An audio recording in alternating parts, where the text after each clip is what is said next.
नमस्कार।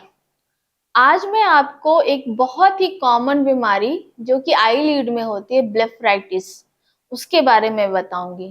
कैसे होता है, क्यों इससे हम लोग बच सकते हैं और कैसे बच सकते हैं।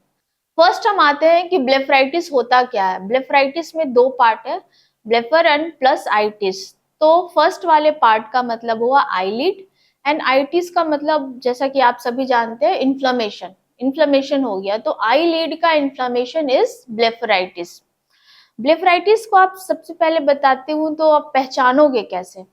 आई लिड के जहां पे आई लैशेज निकलते हैं वहां पे एक फ्लेक्स की तरह रहेगा, स्केल्स, वाइट स्केल्स की तरह जमा हुआ रहेगा परत दर परत, और आई लिड काफी स्वेल रहेगा।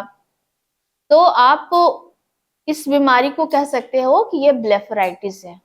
ब्लेफराइटिस एक्चुअली देखिए तो दो तरह का होता है, इंटीरियर और पोस्टीरियर। इंटीरियर अगर आईलिड के बाहर वाले पार्ट में होता है तो वो हुआ एंटीरियर ब्लेफराइटिस, पीछे वाले पोर्शन में होता है तो वो होता है हमारा पोस्टीरियर ब्लेफराइटिस। एंटीरियर ब्लेफराइटिस जो होता है दो तरह का होता है बेसिकली, स्टेफाइलोकोकस और आपका सेकंड होता है सिबोरिक। स्टेफाइलो तो आप सभी जानते हो, सभी स्कूल में पढ़े हो कि इट इज अ बैक्टीरिया। तो बैक्टीरियल इन्फेक्शन के कारण जो ब्लेफराइटिस होता है वो हमारा स्टेफाइलोकोकल ब्लेफराइटिस हुआ।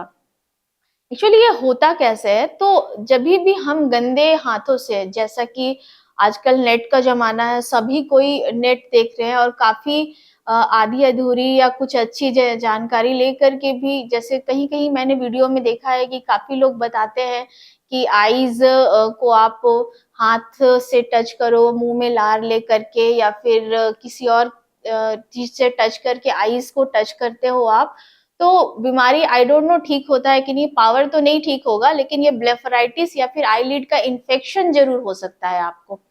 तो सबसे पहला चीज हमें क्या करना है कि गंदे हाथ से, गंदे नेल से अपने आईज को ना टच करें। इचिंग भी हो रहा है तो आप first you wash your hand then touch the eyelid. पहला चीज ये हुआ। अगर गलती से अगर आप आईलिड को टच भी कर रहे हो तो होता क्या है कि हाथों का बैक्टीरिया हमारे आई लैशेस पे आ जाता है, आई लैश जहां से ओरिजिन होता है, और उसको एक पर्टिकुलर ग्रोथ इन्वायरमेंट मिलता है जिसके कारण वो ग्लाइकोक्लेक्स टाइप का एक कवरिंग बनाता है अपने ऊपर, जिस कवरिंग के कारण बॉडी जो है उस पर इफेक्ट नहीं कर पाता और वो ग्रो करता है, अपना क्रस्ट वगैरह बनाता है, फ्लेक्स बनाता है। उसी के कारण इरिटेशन होता है, स्वेलिंग होता है, रेडनेस होता है, और कभी कभी तो ये काफी पेनफुल भी रहता है। तो ये सारी प्रॉब्लम्स जो होती है बैक्टीरियल ब्लेफराइटिस में होती है। सेकंड होता है हमारा सिबोरिक। सिबोरिक बेसिकली जिनको स्किन का प्रॉब्लम होता है, एक्जिमा, ड्राई स्किन है, डैंड्रफ है मोस्टली, ये सारे पेशेंट्स को सिबोरिक होता है और ये बार बार होता है। तो स्किन का प्रॉब्लम जिस पेशेंट को हो, खास करके एल्डरली पेशेंट्स में बहुत ज्यादा होता है सिबोरिक ब्लेफराइटिस। इस केस को भी हम इजिली आराम से ट्रीट कर सकते हैं।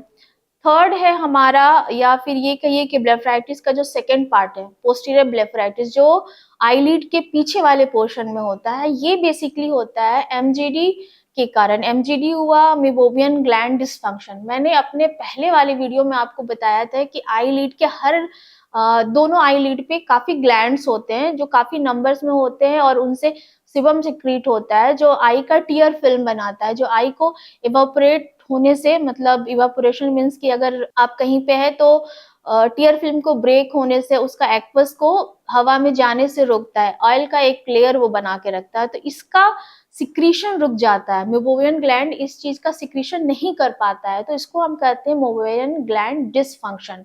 तो इसके कारण भी हमें पोस्टीरियर ब्लेफराइटिस होता है। तो ये अभी मैंने आपको बताया कि पोस्टीरियर ब्लेफराइटिस कैसे होता है और किस टाइप का होता है। अब हम आते हैं उसका सेकेंड प्रिकॉशंस। सबसे पहला एंड मोस्ट इम्पॉर्टेंट चीज है लीड हाइजीन, जो मैं अपने पहले से वीडियो में ही बता रही हूँ कि lead hygiene is the most important thing. Second चीज है हॉट फर्मेंटेशन। हॉट फर्मेंटेशन में हम, हॉट फर्मेंटेशन भी ना कहूँ, एग्जैक्टली वर्ड है वार्म फर्मेंटेशन। बहुत ज्यादा गर्म पानी से हमको उसको फर्मेंट नहीं करना है, सेकना नहीं है, जस्ट वार्म होना चाहिए। सपोज कि हमारे बॉडी का टेम्परेचर है 36 डिग्री, तो वार्म जो आप जिस चीज से भी सेक रहे हो उसका टेम्परेचर जस्ट 41 डिग्री सेंटीग्रेड होना चाहिए। 10-15 मिनट आई पे रखिए, उसको सेकिए। सेकने और लीड हाइजीन मेंटेन करने से 90% प्रॉब्लम आपका सॉल्व होता है। लेकिन अगर थोड़ा मॉडरेट है, अगर उससे वो ट्रीट नहीं हो रहा है या फिर बार बार हो रहा है, तो इस कंडीशन में हम लोग एंटीबायोटिक्स यूज करते हैं। एंटीबायोटिक्स में इरिथ्रोमाइसिन इज गुड वर्किंग, अच्छा काम कर रहा है इरिथ्रोमाइसिन। अगर इरिथ्रोमाइसिन से भी अगर रिकवर नहीं कर रहा है तो फिर हम लोग कुछ केसेस में स्टेरॉइड का यूज करते हैं, और काफी सीवियर केसेस में हम लोग ओरल एंटीबायोटिक्स भी यूज करते हैं। उसमें डॉक्सी साइक्लिन और एजिथ्रोमाइसिन, ये सारी चीजें हम लोग इजिली यूज कर सकते हैं। घर में भी हमारे पास कुछ ऐसे मटेरियल्स है जिससे हम अपने लीड हाइजीन को मेंटेन कर सकते हैं और इजीली अवेलेबल होता है। बेबी शैम्पूज होते हैं, उसको हम अगर साफ वार्म वाटर लेकर के 2 ड्रॉप डाल करके उसको अच्छे से मिक्स करके और कॉटन, साफ कॉटन, स्टराइज कॉटन ले करके उसमें डाल करके डिप करके स्क्वीज करके आप अपने आई लिड के आई लैश वाले पोर्शन में जहाँ पे स्केल्स फॉर्म करता है उसको आप सुबह शाम क्लीन करो, तो वो भी काफी बेनिफिशियल होता है। और ये काफी इजिली होते हैं और काफी इकोनॉमिक भी है, तो आप इजिली कर सकते हो इसको। और लास्ट सबसे इम्पोर्टेंट चीज जो मैं अपने हर वीडियो में बताती हूँ कि अगर आप कोई भी मेडिकेशन ले रहे हो, अगर खास करके स्टेरॉइड आपको लेना पड़ रहा है, तो प्लीज प्लीज डॉक्टर की सलाह से ही ले। किसी भी वीडियो को देख करके आप विदाउट जानकारी के अपने से मेडिसिन ना ले, ना ही मेडिकल शॉप से ले। अपने नियर बाई डॉक्टर को जरूर कंसल्ट करें, खास करके ऑप्थेल्मोलॉजिस्ट से।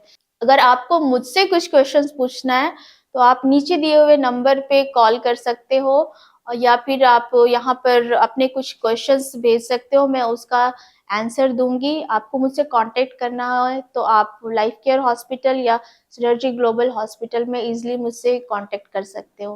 होप सो आपको ये जानकारी काफ़ी अच्छी लगी होगी, आपके लिए यूजफुल होगी। हम फिर से मिलेंगे नेक्स्ट वीडियो में नेक्स्ट टॉपिक को लेके। Thank you.